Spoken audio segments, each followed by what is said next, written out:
सभी भाई बहनों को भाई दूज की हार्दिक शुभकामनाएं।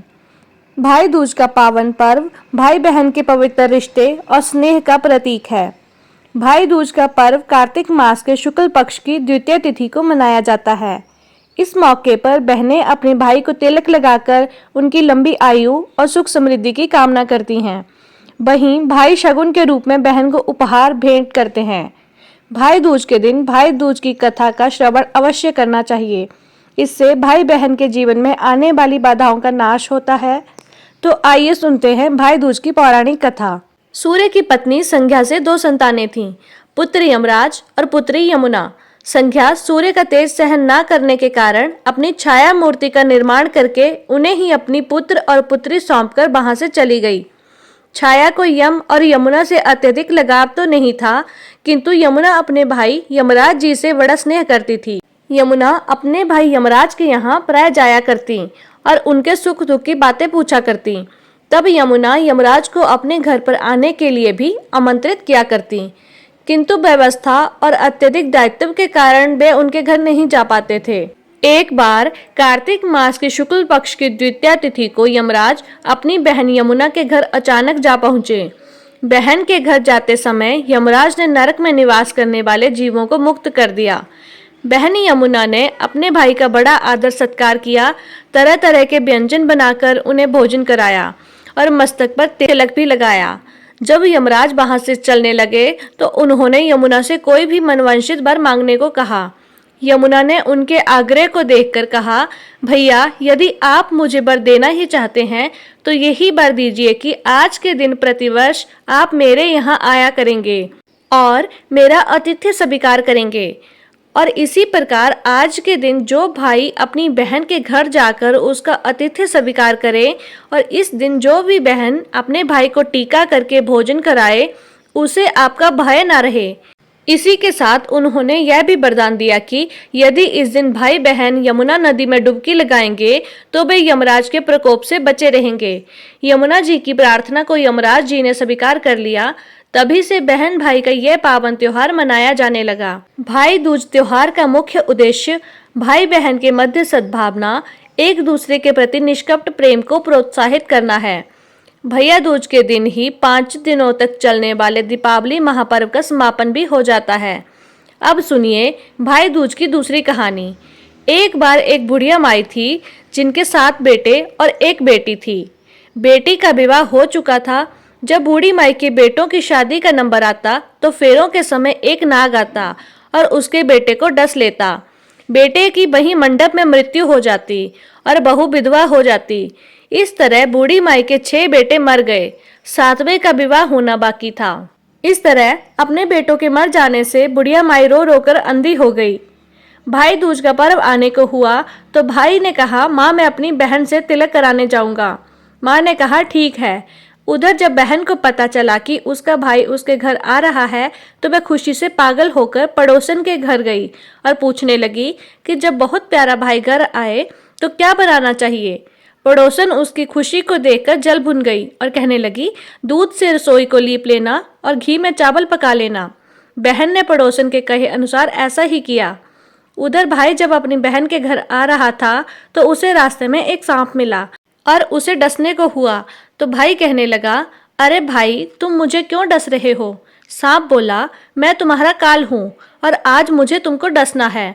भाई बोला, मेरी बहन घर पर मेरा इंतजार कर रही है। जब मैं तिलक करा के वापस लौटूंगा तब तुम मुझे डस लेना। सांप ने कहा, भला आज तक कोई अपनी मृत्यु के लिए लौटकर आया है जो तुम वापस आओगे। भाई ने कहा, अगर तुम्हें यकीन नहीं है तो तुम मेरे झोले में बैठ जाओ। जब मैं अपनी बहन से तिलक करा लूं तब तुम मुझे डस लेना। सांप ने कहा ठीक है और भाई के झोले में जाकर बैठ गया। इधर भाई जब अपनी बहन के घर पहुंचा, भाई बहन एक दूसरे से मिलकर बहुत खुश हुए। तब भाई बोला, बहन जल्दी से खाना दे दो, बड़ी जोर से भूख लगी है। अब भोली मासूम बहन भला क्या करे, तो ना तो दूध की रसोई सूखे और ना ही घी में चावल पके।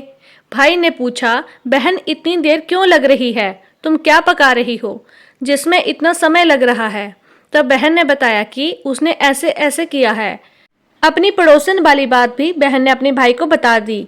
तब उसकी बात सुनकर भाई बोला, अरे पगली कहीं की, कहीं घी में भी चावल पकते हैं या दूध से भी कोई रसोई लीपता है? अरे गोबर से रसोई लीप और दूध में चावल पकाओ। फिर बहन ने अपने भाई के अनुसार ऐसा ही किया और खाना खाकर भाई को बहुत जोर से नींद आने लगी। इतने में ही बहन के बच्चे आ गए और बोले, मामा हमारे लिए क्या लेकर आए हो? भाई बोला, अरे मैं तो कुछ भी नहीं लाया। बच्चों ने मामा का झोला ले लिया जिसमें सांप बैठा हुआ था। अब जब बच्चों ने जैसे ही वह झोला खोला तो उसमें से एक सुंदर हीरे का हार निकला।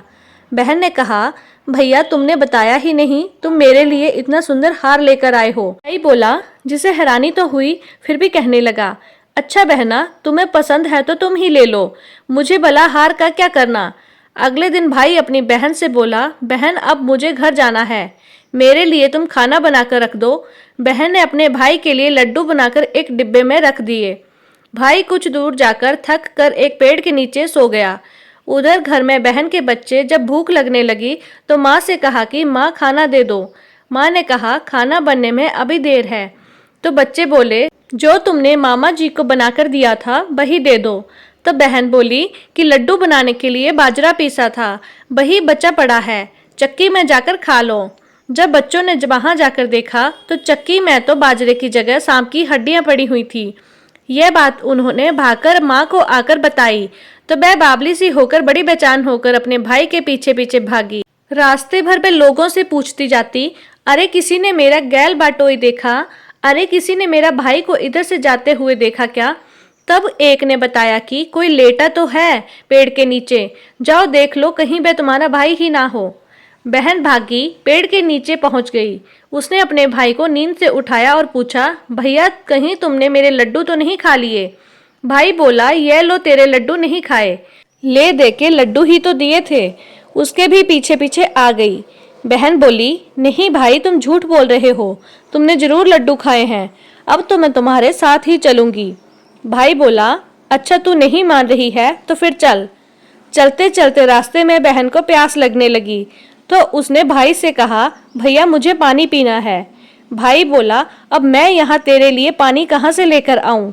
देख दूर कहीं चील उड़ रही है, चली जा, शायद वहां तुझे पानी मिल जाए। तब बहन वहां गई। पानी पीकर जब वह वापस लौटकर आई तो रास्ते में देखा कि एक जगह जमीन पर 6 शिलाएं गड़ी हुई हैं और एक बिना गड़े हुए रखी हुई थी। उसने पास में ही एक बूढ़ी माई से पूछा कि ये शिलाएं कैसी हैं। तब वह बूढ़ी माई बताने लगी कि एक बुढ़िया है, उसके 7 बेटे थे, जिसके 6 बेटे तो मंडप में ही मर गए और ये उनके नाम की शिला ही जमीन में गड़ी हुई हैं। अब 7वें का विवाह होना बाकी है, जब उसका विवाह होगा तो वह भी मंडप में ही मर जाएगा, तब यह 7वीं शिला भी जमीन में गड़ जाएगी। बूढ़ी माई की यह बात सुनकर बहन समझ गई कि यह शिला किसी और की नहीं बल्कि उसके खुद के भाई के नाम की है। उसने बूढ़ी माई से अपने 7वें भाई को बचाने का उपाय पूछा।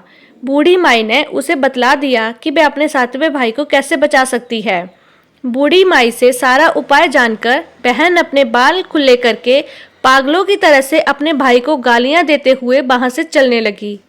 भाई के पास आकर गाली देते हुए बोलने लगी, तू तो चलेगा, कटेगा, मरेगा। भाई उसके ऐसे व्यवहार को देखकर चौंक गया, लेकिन उसे कुछ भी समझ नहीं आया। इस तरह दोनों भाई बहन माँ के घर पहुंच गए। थोड़े समय के बाद भाई के लिए सगाई आने लगी। अब उसका विवाह तय हो गया।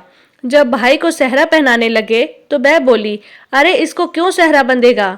सेहरा तो मैं पहनूंगी, यह तो जलेगा, मरेगा। सब लोगों ने परेशान होकर सेहरा बहन को दे दिया। बहन ने देखा उसमें तो कलगी की जगह सांप का बच्चा था। बहन ने उसे निकालकर फेंक दिया। अब जब भाई घोड़ी पर चढ़ने लगा तो बहन फिर बोली, यह घोड़ी पर क्यों चढ़ेगा? घोड़ी पर तो मैं बैठूंगी, यह तो जलेगा, मरेगा। इसकी लाश को तो चील कौवे खाएंगे। सुन सुनकर सारे लोग बड़े परेशान होने लगे। आखिरकार सबने बहन को घोड़ी पर चढ़ने दिया। अब जब बारात चलने को हुई तब बहन बोली, यह क्यों दरवाजे से निकलेगा? यह तो पीछे के रास्ते से जाएगा, इस दरवाजे से तो मैं निकलूंगी। अब जब वह दरवाजे के नीचे से जा रही थी तो दरवाजा अचानक बड़बड़ा गिरने लगा। बहन ने एक ईंट उठाकर अपनी चुनरी में रख ली। दरवाजा वहीं का वहीं रुक गया। देखकर सभी लोगों को बड़ा आश्चर्य हुआ।